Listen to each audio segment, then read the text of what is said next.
born and raised in Southern California. He moved to Chicago in February of 2012.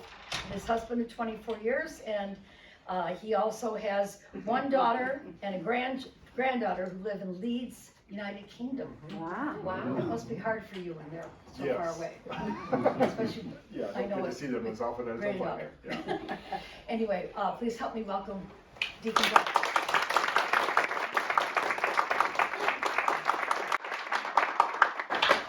I am a conversationalist, so chair-wise, I'm also very tall, if you notice.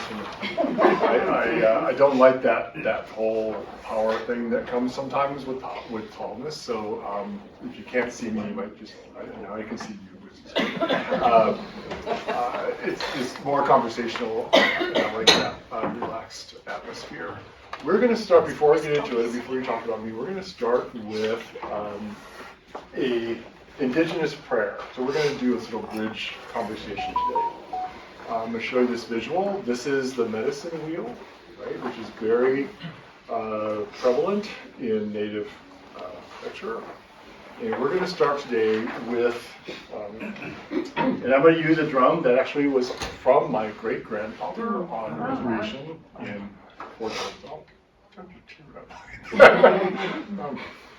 Anyway, I'm glad to be part of this today. So we're going to use this during this. So we're going to start. This is an indigenous prayer, and I would like to start Kunyanye Waste, which is good morning in Lakota Sioux.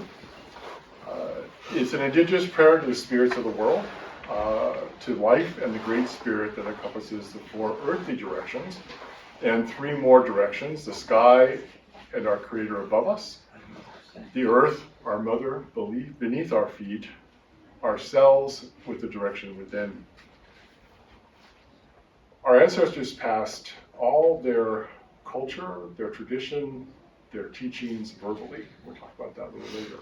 So as we walk through this, I want you to have, create some imagery in your mind of what this feels like. And we're going to readdress this later on as we talk about the intersection between Native spirituality and Christianity.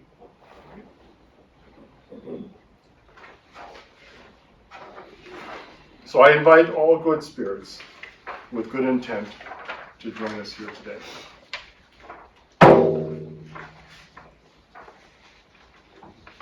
We first acknowledge the east direction, the direction of the sunrise and new beginnings. Each new sunrise brings us new light and new opportunities to grow in wisdom. We ask the grandmothers and grandfathers of the East to always place light in our words and in our hearts and on our paths. The East is the direction of the child, so we pray for the young of the world that they may grow and live in peace and become good leaders for our tomorrows. We acknowledge the white color and the white race that it represents.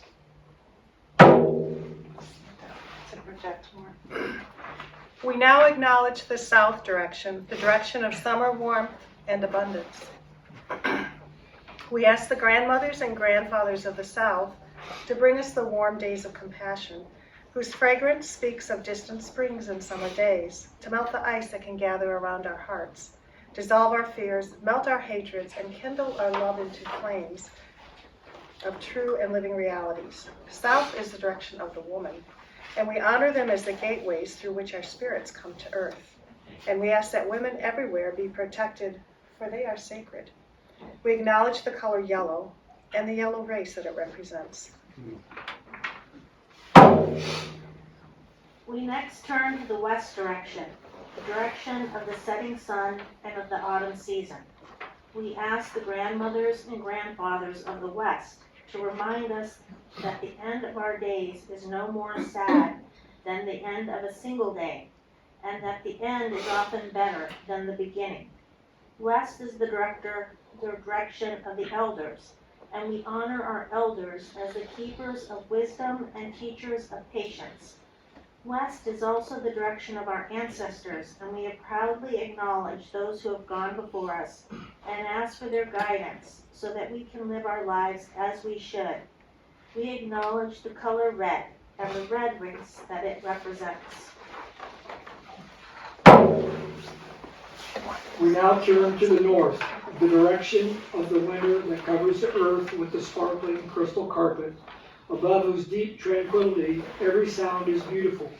We ask the grandmothers and grandfathers of the north to temper us with strength to withstand the biting blizzards. Yet make us thankful for the beauty which follows and lies deep over warm earth in its wake. North is the men's direction. We honor men as the providers and the protectors of the family and of the nation. We acknowledge the color black and the black race that it represents. We now raise our eyes to Father Sky and our Creator. As we look upon the day's infinite blue sky, or admire the countless stars of the night, we are reminded that the Great Spirit is vast, beautiful, and majestic, beyond all of our knowing or telling. But we are also reminded that the Great Spirit is no further from us than the tilting upwards of our heads and the raising of our eyes. We offer our thanks for all the things of creation and for being allowed to be a part of it. We offer thanks for the visions and dreams that help us remember who we are and why we are here, and ask that all people be given this wonderful gift. We ask our Creator to be with us today. We now look downward upon Turtle Island, our source of life. We give thanks to our Mother Earth for all we have, our food, our water, air shelter, and so many beautiful things, so many beautiful beings who are our brothers and sisters. We ask that we always remain aware that we are all interconnected in the web of life. There are too many who are blind to this fact. As our mother, the earth has shown us much patience in our greed and thoughtlessness, but we now know better. We ask for the strength to defend Mother Earth when she needs it, as any grown child should defend their mother. We promise to always walk softly upon her face, for underneath our feet are the roots of the trees, the flowers, and the grasses, and there can be no greater aspiration than to strive for a deep respect and connection with all our relations.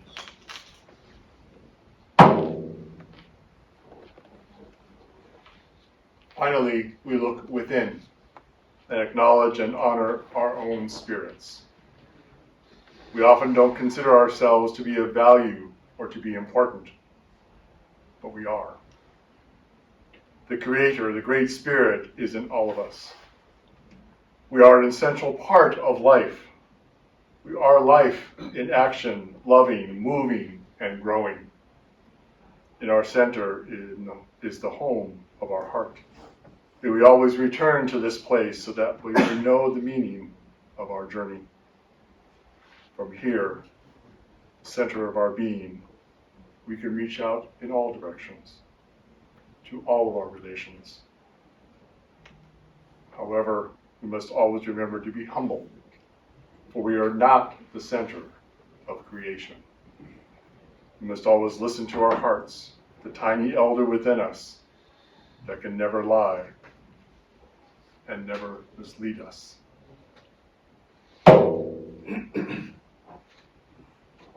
Piyaya Maye. Thank you. Thank you all, the readers. Appreciate it.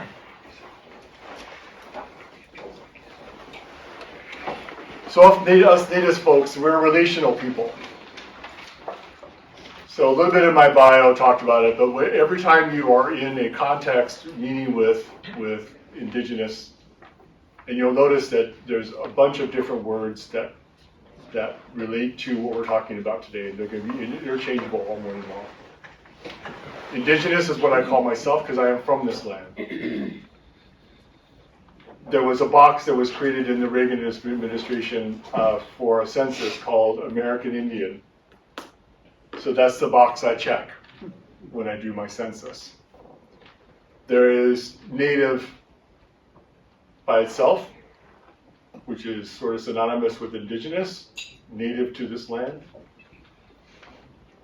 And then there's Indian, which didn't exist, right? And then there's Native American. So it's all interchangeable. So and I did that on purpose today because it really, when you think about it, there's not one way to look at this.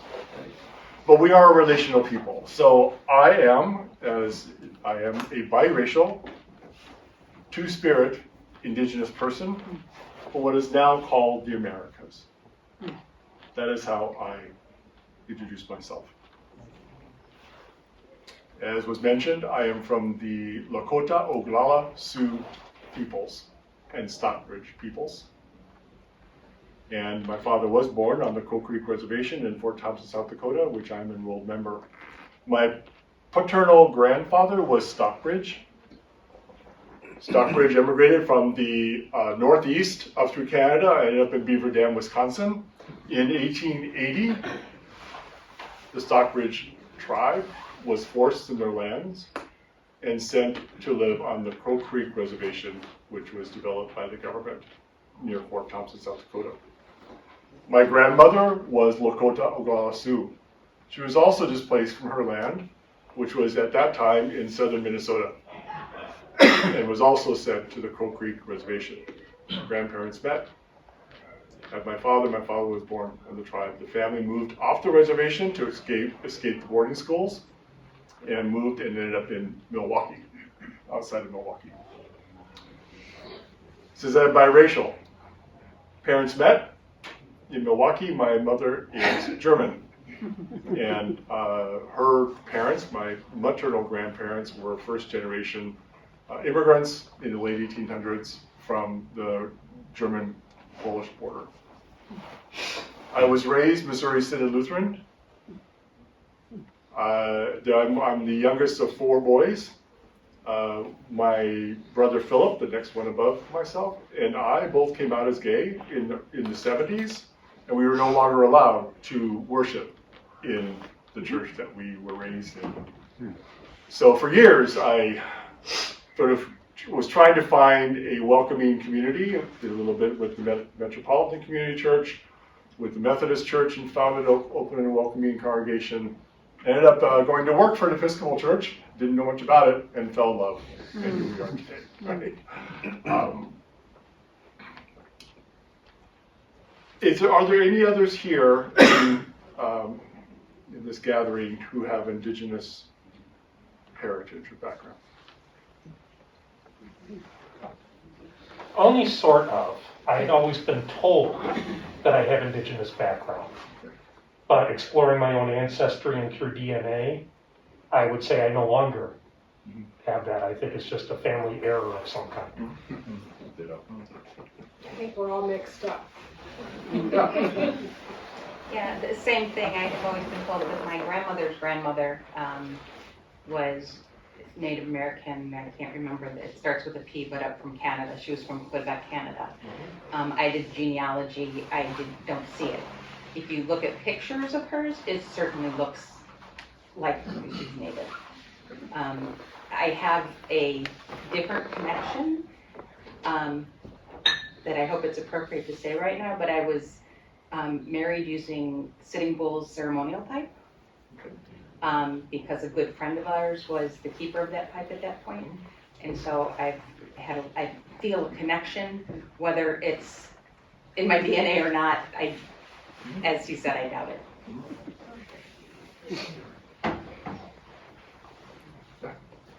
My great-great-grandmother was Cherokee from Oklahoma, on a reservation in Oklahoma.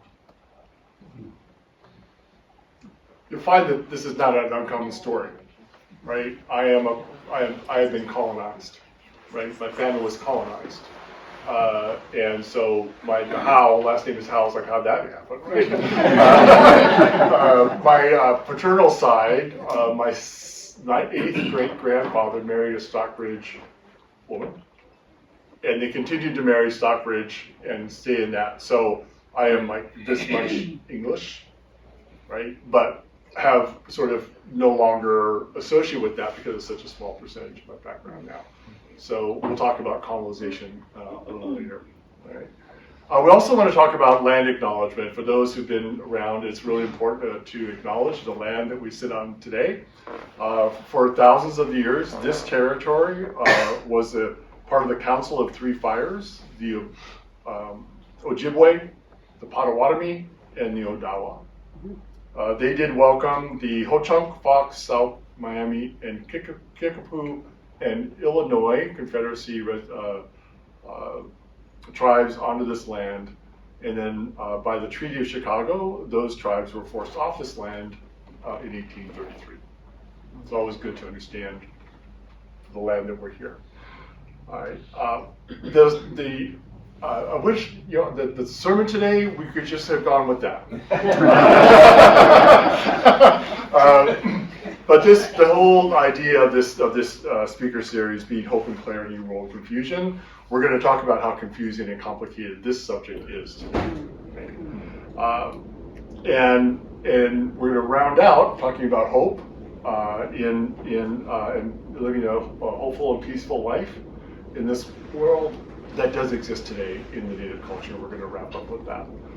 So today is going to be a sort of a bridge conversation. As I said, it's complicated. There are over 300 Native American tribes that are registered in what is now called the North America, right? Each one of them have their own worship, their own religion, their own language, their own culture, their own celebrations. So it's complicated. There's not one size fits all.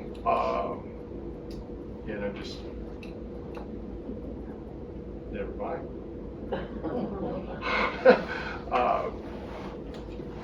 So there's a request in the Episcopal Church. We need a Native American, version of the Bible. Well, which one do you choose, right?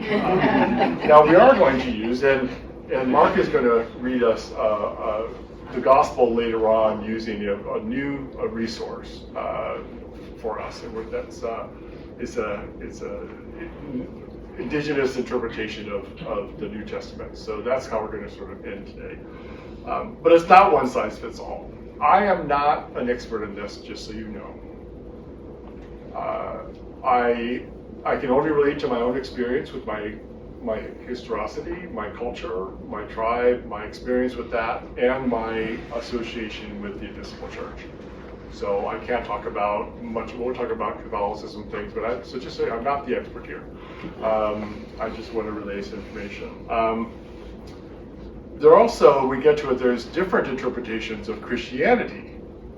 Because just like we all are, probably looking at the room, probably at different parts of the spectrum as far as our religious beliefs, our political beliefs, right? That exists in the Native population as well. We're going to talk about that a little bit later. As I said before, the native historicity is verbal. You mentioned your grandmother was Cherokee. Cherokee was the first language written. There was nothing written until the Cherokee language was written in 1821. Right, so it's only been 1821 that, and because of European influence, where they say, "What do you mean? Where's your membership book?" Right? That didn't exist, right? Well, as I was preparing today, we could just dive into Native interpretation, indigenous interpretation of the New Testament, and leave it at that. It's not that simple. So what I thought we'd do today is actually talk about a sort of a bridge, starting as we did with traditional Native prayer, and then talk about how we got from there to here, right? So I thought that the best way to do that was hopefully you all are I understand you're lifelong learners and like to learn things. So it's a little bit of history lesson today, right? I think it's important because you have to understand what has happened over the last 500 years. And why I love this, I asked Tim to lead this up, is because you have 2023 years ago, right? Christianity was introduced to the native culture, what do we call it, 500 years ago. So we're over here, right? It's new. It has not been around for a very long time. So I thought I'd just sort of highlight these things by century with some key ideas around that. So we're going to start with the 16th century, right? Myth, Columbus sailed the ocean blue, landed here, discovered a land that nobody lived on. New world, right? We know about the myth about that. So when the first Europeans came in the 16th century, we're a few years after that, they didn't believe that the native culture that they came across had any religion or culture at all. They were just savages. This was called the Age of Discovery. Right? So at the time, the first were Spanish conquistadors and French fur traders that came in, and they were trying to profit, right, from what they found here. Lots of commodities, right, in their time. The counter to that, there's also missionaries.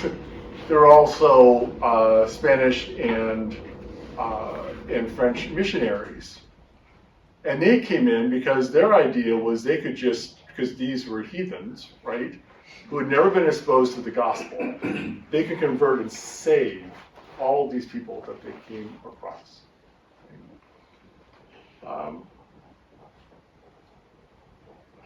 And again, this is the time that we look back at where history would tell us that, that this was a new world that wasn't inhabited. This is the whole Columbus thing. And what history has done, and we're going to talk a little later, or we're not going to talk, but I'm going to show this book. This is an Indigenous Peoples History of the United States. Is that what they've done is, that what history has done for us is that they've really buried the atrocities of what happened there. The first documented genocide of an indigenous population happened in the West Indies when Columbus. We know that now, right? But that wasn't out there for a very long time. In the 17th century, that's when it sort of just kicked up, right? There were European Christians, Catholics, Protestant denominations like the Quakers and Scottish Irish Presbyterians, the Church of England, and the Puritans. They were also profit-seeking, and they believed that they were settling on virgin land, right? And there was no real civilization here, and they could tell me. And this is interesting. So that the whole legal English traditions around that was that if you got somewhere, and if you constructed a house and put a fence up, built a plantation, the land that was owned by you, that was your land, right? Of course, they're tying it back to the Bible, and back to literature, and back to, so one of the biblical directions and verses they used during all this was Genesis 1:28. Be fruitful and multiply and fill the earth and subdue it. 18th and 19th centuries, this is like from the colonial period on. Once again, the relationships between Europeans and native peoples were really based on land, right? Same thing, but sort of on hyper steroids then. Religious issues came in. They were part of the wilderness. There were some colonies that were established, like Massachusetts and Connecticut, that didn't agree that natives had any right to the lands. And there were some that decided that, okay, in order to do what we want to do, let's give them a little bit, and we'll do some treaties, right? And we'll give folks these land, but we're still going to suppress them, right? When the United States, as it exists today, gained independence in the 1700s, the government then became involved, right? Before it was those who were settling, mostly driven by religion, Most were settling. Now the government got involved. And most of the practices around engagement with indigenous peoples were forcible. It was forcible conversion. Not only away from their spirituality, but now also from their governments, right? Because each individual tribe had their own way of governing, right? So this is tied back to the sermon today. Thank you very much for that. This is what happens when you replace, right? Their idea was to replace. We are now it. And all of that you had, all of you existed before, doesn't exist anymore. Never existed, really. But it doesn't exist anymore. Now this is what you have to do. Violence was used a lot. You hear about just a lot of atrocities around violent integration with native cultures. You just kill them, they're out of the way, they're not there anymore, then nobody's going to come back to our land and want it back anymore because they don't exist. And they don't deserve to exist either because they're just heathens. They're just savages.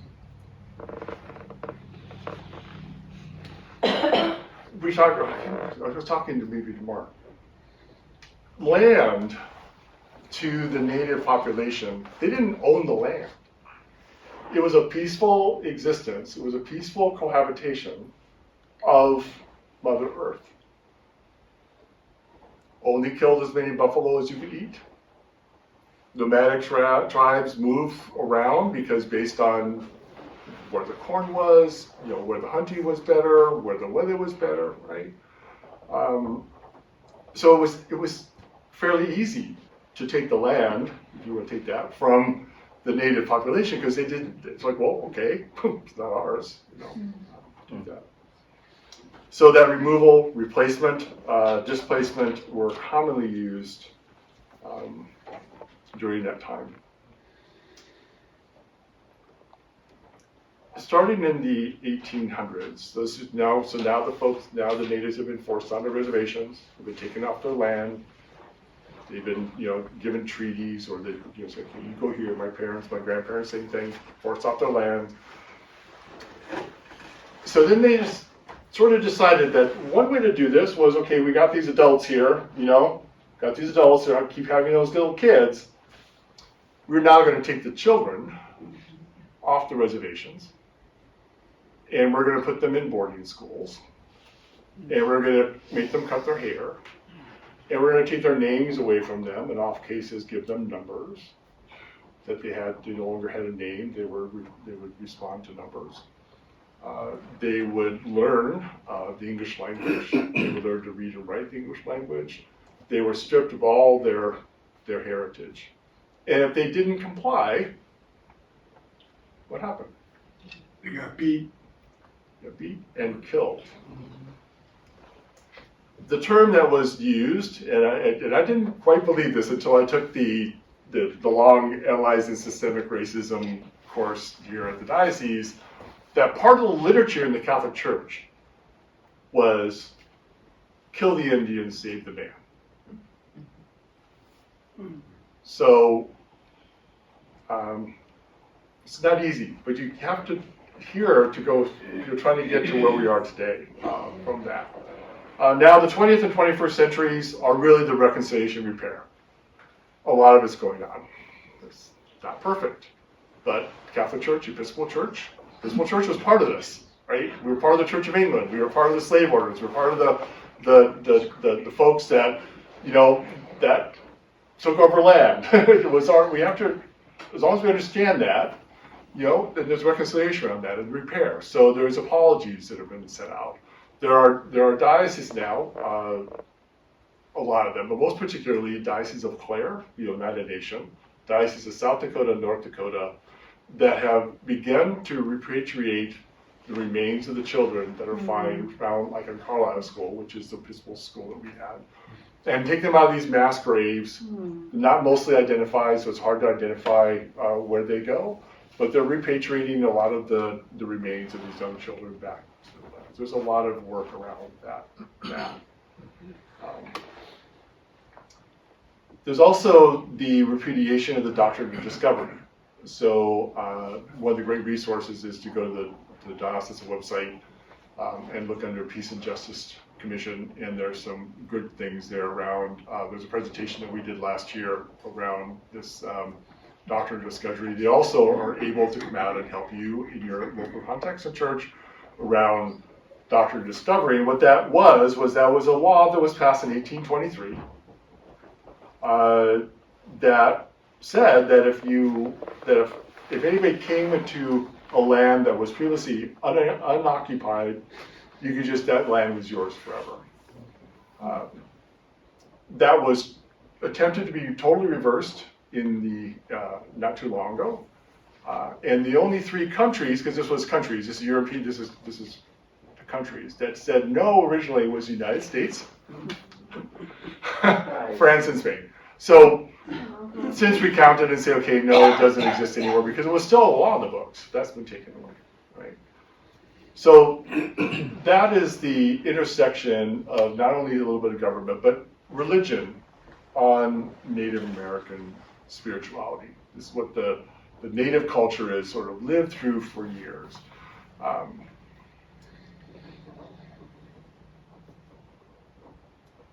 So now we're going to talk a little bit about indigenous spirituality. Right? So we had a little bridge, some indigenous prayer, talked a little bit about where we've been, where we're going today, but in order to bridge that gap, about the uniquenesses between indigenous spirituality and Christianity, we're going to talk a little bit about that. So I'm going to do a little reading, and then we have another. Mark's going to help us out here too. This is a book called Think Indigenous. Okay. Native American Spirituality for a Modern World. And I could not have said it better than Doug Goodfeather, who is Lakota. The Creator has many names: God, Jehovah, Allah, Yahweh, the Great Spirit. Yet they all converge on the universal concept of divine energy. This energy is woven into the fabric of all we are and all that is, all that has ever existed, or all that will ever exist. The word that the Lakota use and others is the Creator. The Creator is neither male nor female, but the balance of all that is masculine and feminine. More specifically, the Creator has no fixed label or imagery, but is the point of harmony and balance of all energy, including the point of singularity where all energy is expressed and accessible through a divine state of awareness. The Creator is the awareness that allows both the existence of anything and everything, and the contemplation of the existence of anything and everything. The Creator, the Great Spirit, is every single thing, and the space between every single thing and the possibility or potential of every single thing. As the physical form of a spiritual being, each of us is in a fully realized manifestation of the Creator that we choose to co-create. And our purpose in life is to express ourselves as the highest and best version of this life that we choose. Native American spirituality is not a religion, but a spiritual way of life. There is no hell, and there are no rules, special conditions, or requirements to get a backstage pass into heaven. Or in our physical, earthly life, the indigenous way of thinking is that we are on the red road, and when we passed over the camp to the other side, back into our fully spiritual self, we are on the blue road. Different indigenous cultures use various terms, but we honor our own ancestors by the name they use to refer to the collective consciousness of all beings, the Great Spirit. In modern terms, the Big Bang is simply a theory to help humans understand the moment the quantum became self-aware. The collective consciousness of all beings is known as the Great Spirit, and the awareness of that consciousness is known as the Great Mystery. The Great Spirit is the web of life, and the great mystery is where all things are created and where all things shall return. It's an indigenous version of heaven, but without the pearly gates or a saintly bouncer. It's simply the other side of this side. It's agreed that it's blissful and peaceful and perfect, but beyond that, it's simply a mystery to the mortal mind, a beautiful connection and relationship with the great mystery. Is learned through the lessons offered to us by Grandmother Earth and Grandfather Sky. When our time in physical form here on Earth is complete, our body re-enters the cycle through the ways of the Grandmother Earth, and our soul returns to the great mystery through the celestial realm of the Grandfather Sky. You heard that earlier in the 7 Directions prayer.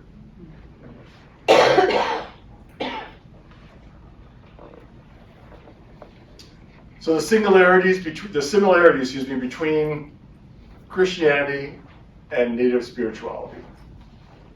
And we're going to, if you think about, when you hear some of these words, think about the fact that it was not a heavy lift for the native culture to accept Christianity because of the similarities.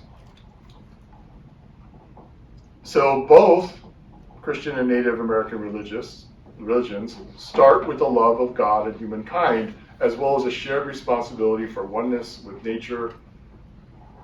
The creation stories are similar. Christian religion belief starts with the story of Adam and Eve, right? And the control given to them by God over the earth and everything in it to take care of it and live from it. Likewise, Native American religious beliefs start with the Great Spirit as the creator, with a mandate to protect the earth and to live from what comes from the earth. Native Americans, as we just read here in this book, had no concept of sin. They found it difficult to draw that clear line between good and evil because they're connected. They both exist at the same time. It's the only way that life can be in balance. Worship was a huge similarity in how we worship. Now, worship in our church, you just did it, right? There's song, there's drums, thank you very much. That was awesome, it was beautiful. I was very moved by some of the choices today that are in the service. That was amazing. Right, so worship, ceremony, all those things were very, very similar. How we worship was similar. One of the differences is that Native peoples did not distinguish between the natural and the supernatural. Right? Christianity has separateness, right? We have God, the angels, and saints, and then we have all of us down here. Right? That is not the case with Native spirituality. We're all part of what is.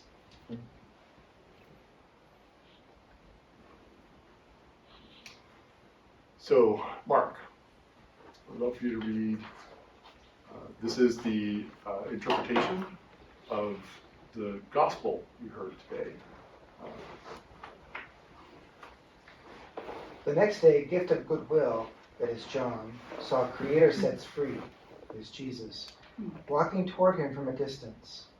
Behold, he said to the ones gathered with him, there is Creator Lamb, the one who carries away and heals the bad hearts and broken ways of the world.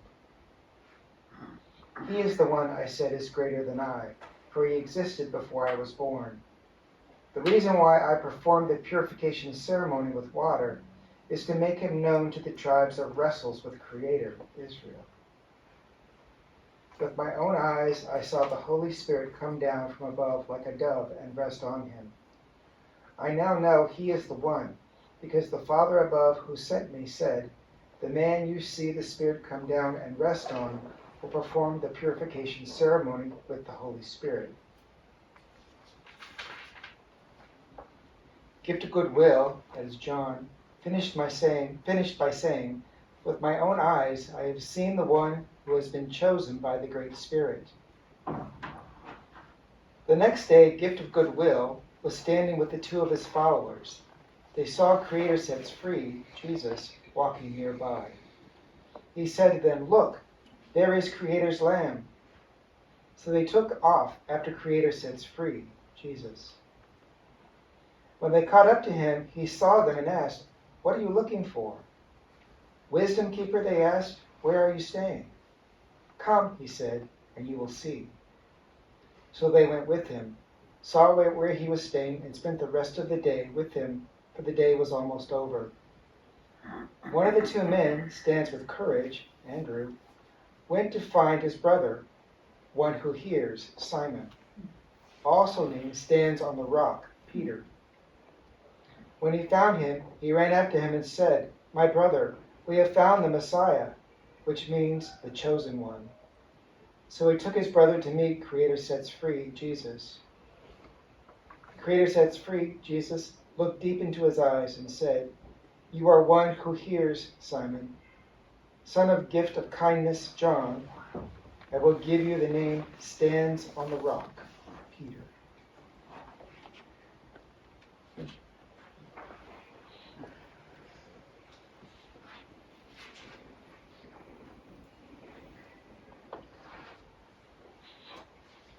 So you might wonder, given what you've heard today, how is it possible that Christianity is prevalent in the native culture? Well, there's similarities, right? The similarities, very similar understanding of the Jesus belief, the creation belief, and the historic native spirituality. It was also, well, we better just do this, right? Because we've learned if we don't do this, we don't exist. So it was also a way to make sure that history and a culture wasn't annihilated, because they certainly tried. Right? So it does exist. And we'll get your question. Do you have a question? I was just going to comment on that reading. So Okay. No, yes, please.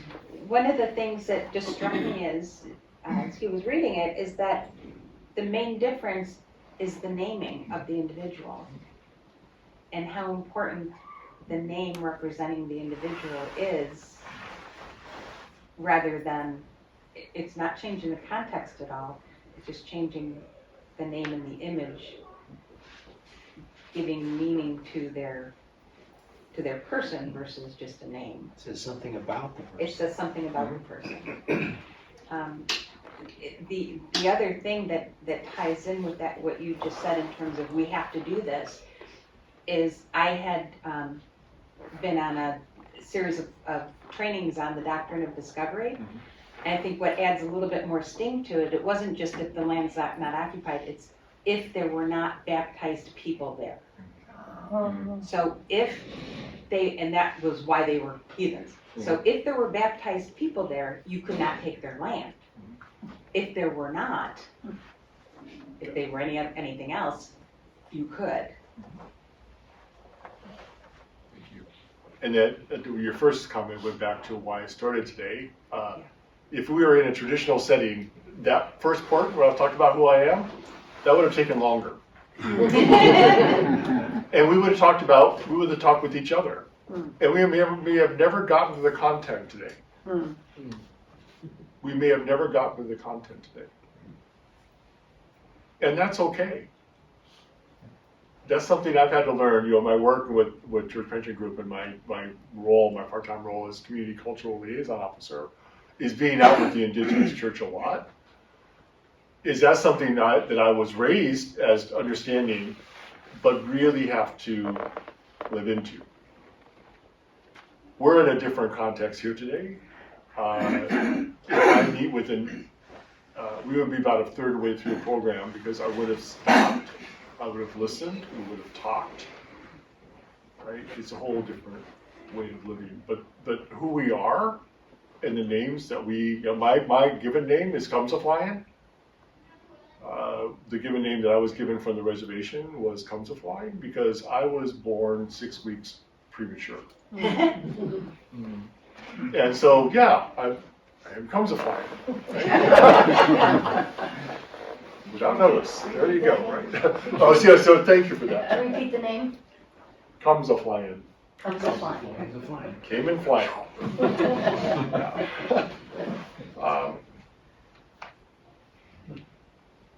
The Episcopal Church. I talked a little bit before about some of what the Episcopal Church is doing.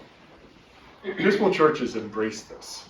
You've seen that. You've worked with the Doctrine Discovery teams and conversations around that. The Episcopal Church is out talking about it. Next week, I'm going to be presenting and thankfully experiencing 3 days of what's called Winter Talk, which is a conference put on by the Office of Indigenous Ministries of the Episcopal Church. And it's a gathering of indigenous lay and clergy and allies. And one of the things that is part of that is building an altar and how important imagery is we could have spent, every one of these subjects we could have spent a whole time talking about. So the Episcopal Church is really embracing that. There are dioceses most dioceses have either a Native American, whatever they call it, a person that does that.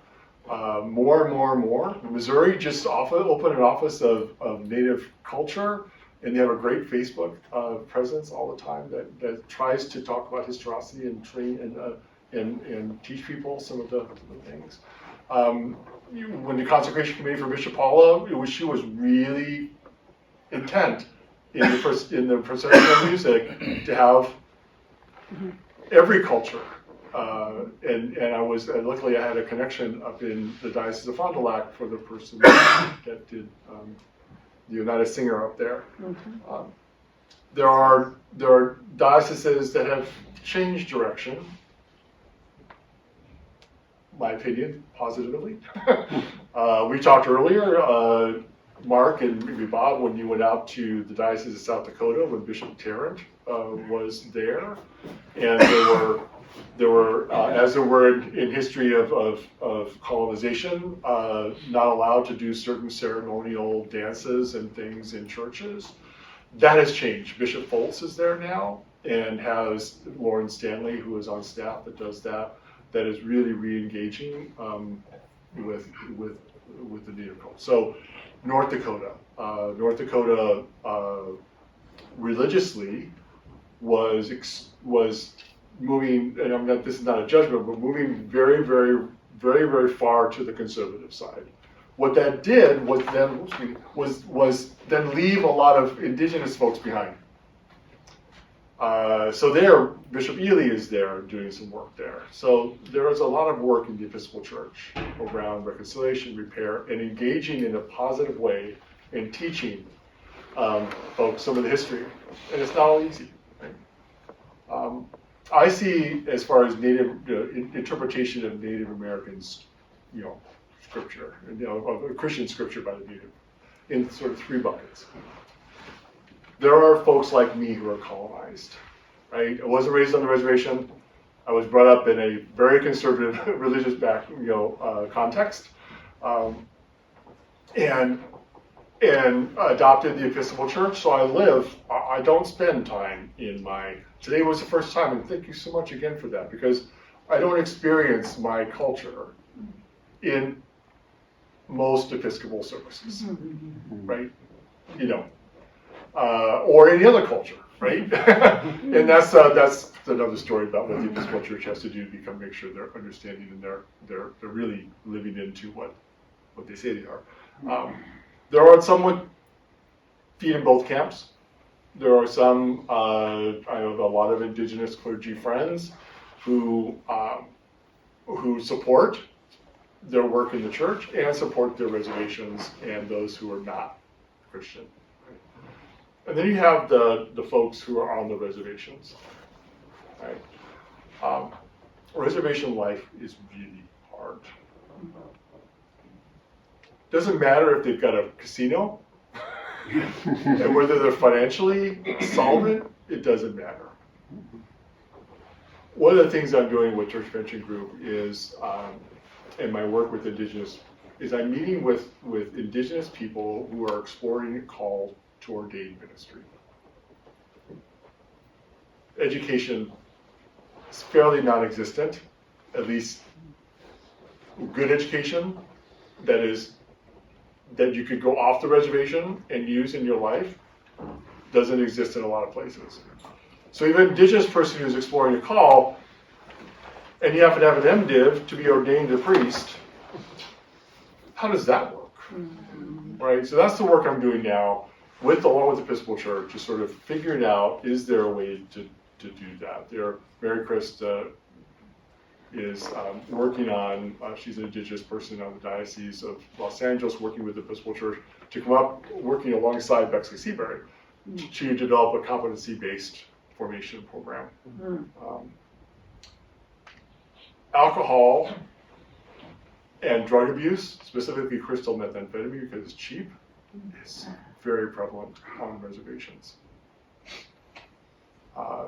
Teenage suicide is the highest percentage of anywhere in the country. Patricia Whitehorse Carta is a good friend of mine. She's a priest, non-stipendiary priest in the Diocese of South Dakota. She serves 11 mission churches and doesn't get paid for it. I just talked to her a couple weeks ago, and in 2022, she did over 500 funerals for children under the age of 13. There's no hope, right? So the good thing about all that, this is not, I mean, it's horrible. The good thing about that is that the churches, the Episcopal Church, the only I know, have been really helpful in that. They've developed missions. They have found Indigenous people that are not about the money. They're there to create an environment of hope and stability and something to hold on to on the reservations. It's really prevalent. So our church, Navajo Land Area Mission, it's not a diocese, but it's Navajo Land. They experienced COVID. Oh, they got hit really hard with COVID. Those numbers aren't on any kind of numbers that we see because the reservations aren't included in the numbers that we see. They lost 70% of their elders. They still, in that, especially in Navajo land, you're still mostly verbal. They have a really good written language. Dine is the language. But all that is providing hope. The Christian church, the Episcopal Church in general, is providing a lot of hope and a lot of support and a lot of places for people to go and understand that God loves them, that Jesus died for their sins. That on the other side, wherever that other side is, it's a continuation of the side that we're on now. It's different, but it's beautiful. So our church is doing a really wonderful job with that. I want to end today with a closing prayer. If anybody follows Bishop Stephen Charleston, previous bishop of the Diocese of Alaska, on Facebook, I highly recommend it because every day he's got something out there. But I found something out here that was appropriate to the basis of why we're here today, about hope. Living in a very complicated world. How do we do that? How do we live in this world that's very complicated? Would you say that name again? Bishop Stephen Charleston. Charleston. I've got a couple books here from him. Is he the author of the 4 Vision He is, and I have that right here. We're going to talk about that. We're going to show it. I'm not going to talk about it because we could talk about that for another hour. But his quote.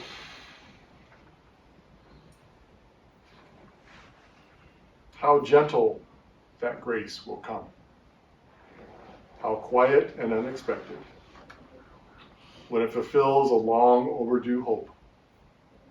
One that will bring your life full circle to find its place of peace.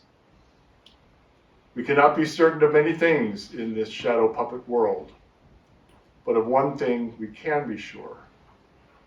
The Spirit has not forgotten. What you have needed has not gone unnoticed. one day how gentle that grace will come when your hope is made real. On that, you can rely.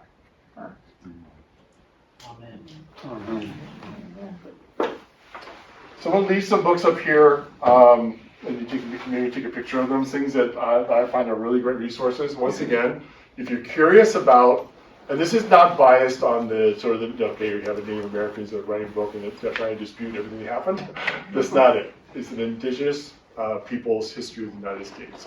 It talks about migration and food and all the things that created what the indigenous culture how it existed on this land before it was called North America. Braiding Sweetgrass, right? If you've read this is a wonderful. It's called Indigenous Wisdom, Scientific Knowledge, and the Teachings of Plants. It's written so beautifully, this is not new. So I do Kindle, but I also back it up with buying because I like the if you're interested, Rainbow Theology, right? This is by Patrick Chang, Dr. Patrick Chang. He is probably the expert on LGBTQIA intersection with Christian theology. There is a great, I use this book as small group work at St. Peter's, but there's a really wonderful part about the Native American intersection. What this book does is talks about what else does a person bring with them when they walk through the doors of an Episcopal Church other than your white experience. Like, and what natives have been through is in here, what black people and Asians, what they've lived through, and what they're bringing with them when they walk through the doors of your church. That's a really good book. One Church, Many Tribes. This is Following Jesus the Way God Made You. This is by a Lakota person, Richard Twiss. If you're into theology and heady theology, maybe him. I'm not. Brueggemann drove me crazy in seminary. Native Americans, Christianity, and the Reshaping of the American Religious Landscape. It's a great resource to really understand the effect.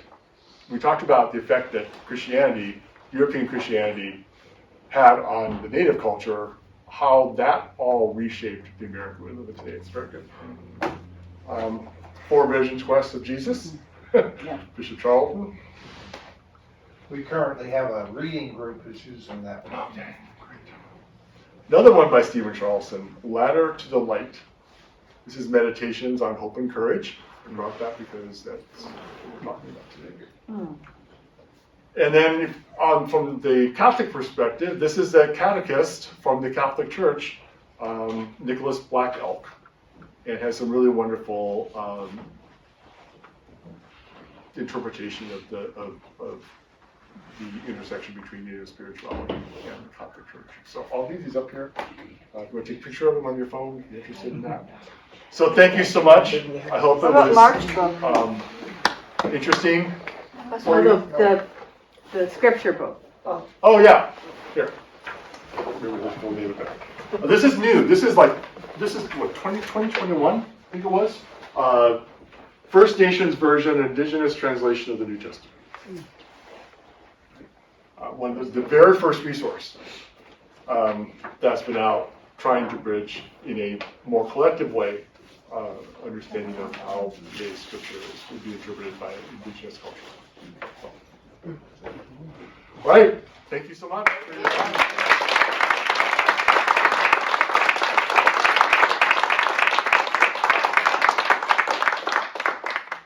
Deacon Garth, thank you so much.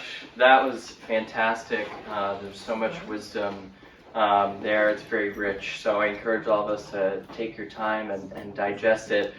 Do you think, would you have time for maybe one question? Absolutely. Maybe one or two? It was told an hour, so it's hour 5. Great. Great. I thought I did really well. All the stuff. Beautifully. Thank you so much. So maybe we'll take 2 questions from the audience. I don't have anywhere to go, so. Great. David. David has a question. I was, in the reading that I was given, I noticed the reference to Turtle Island. And my son and I were able to go to Standing Rock in 2016 for a day or two, and there was a place we went to as a group called Turtle Island. And I was just curious if that was a traditional location of the creation story for the Lakota and any of the tribes in the Standing Rock area, if you know about that. The turtle Yeah. is very prevalent in Native culture.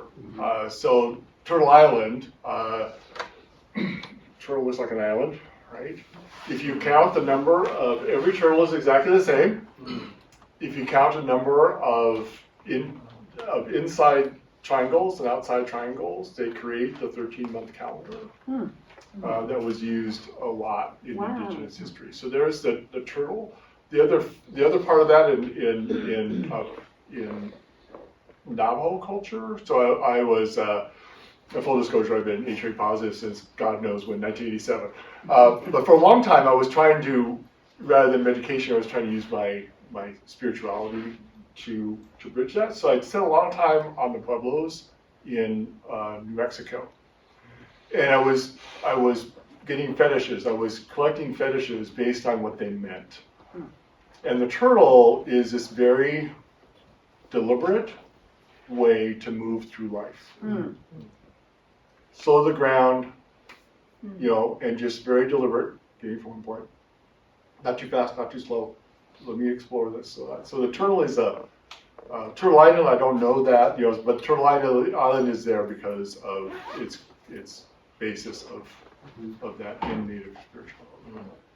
Can I just do a quick part too? When I was at Standing Rock, it was just so powerful to see young men on horses riding through the camp where all these tribes had gathered to the water protectors that were there. And it's even as I speak about it now, incredibly moving to see the empowerment of many of the youth in connecting with the horse culture in those areas, and the reintegration of these centuries of traditions as part of the healing from the trauma of addiction and suicide. And so that's something that is a beautiful thing that I've witnessed on the Cheyenne River Reservation with this horse camp that Mother Ellen and Father Kurt are developing as part of the healing for the community.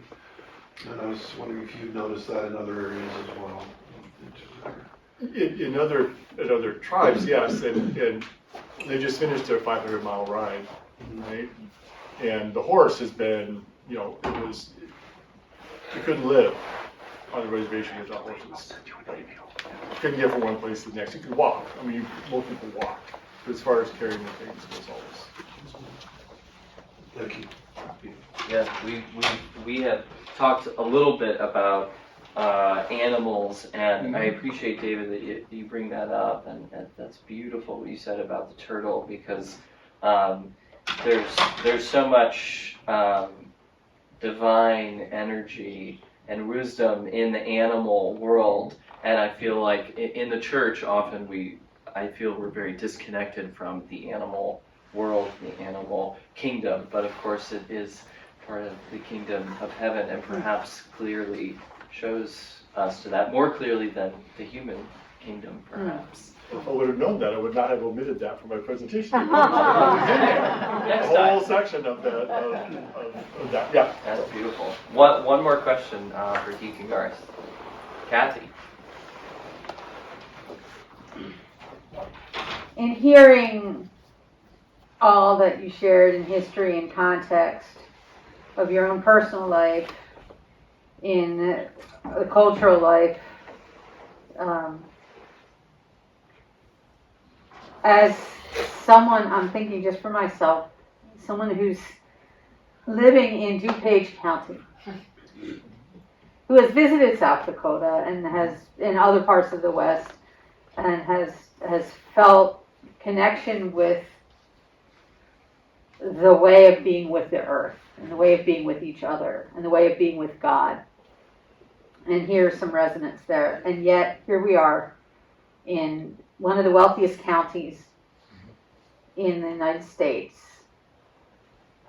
And we're here in this church, and we share a community and a heart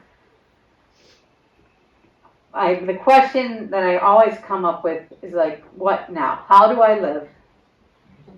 What is like one thing that I could attend to more in my life in response to what we shared today with you?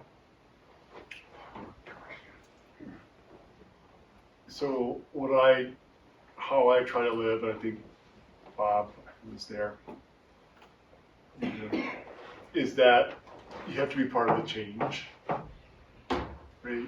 You have, and I'm not trying to politicize this, but you have to be part of the change, right? And why I spend time today, I could have just gone into hope and spirituality and all that, but I really felt it was important to do some education around where we've been. The more some of the myths that we talk about, they're propagated. Native American Heritage Month. Native Americans are grateful that they got a month. I mean, in reality, they're grateful. They're being acknowledged, right? Native American Heritage Day is the day after Thanksgiving. The myth of Thanksgiving, where it was not natives saying, "Hey, all you white folks, come on over here, let's share some corn." It wasn't that. They were co-celebrating a really good harvest, right? That did happen. But the next 50 years was nothing but genocide, because by embracing the native, by the pretend embracing of that, of the they had ulterior motives, right? So the more that we educate, the more you're part of, I know that you're talking about doctrine discovery, it's a great way. The more that you understand, it can articulate, push back at some of these things. So, let me go back. Native Heritage Day is the day after Thanksgiving. It's also on Black Friday, which is like it's all about greed, right? Most religious day in America. Right, so I think two things. One is that you be part of the change. And because it's really hard in this area, this part of the country, the Diocese of Chicago, I'm trying with Bishop Clark is really for this. I'm a good at saying yes to things, too many things. But there are others in the diocese that are very interested in creating something here where we can gather with American. So there used to be an Episcopal parish near Edgewater that was native. That closed. American Indian Cultural Center is now just restarting because they had a lot of natives aren't perfect either. There's a lot of fighting. There's still a lot of fighting that goes on. I can't bring the Bishop Bailey in Navajo to meet with Bishop Foltz in South Dakota because their ideology about native integration is different, right? So it's not. It feels really big, doesn't it? It feels really big for me. I go experience it. I go to the reservation. I go to Crow Creek. I am now, as a deacon, I'm able to serve at the mission on my reservation every year with Bishop Foltz. That's really powerful. So find a way to get connected and go.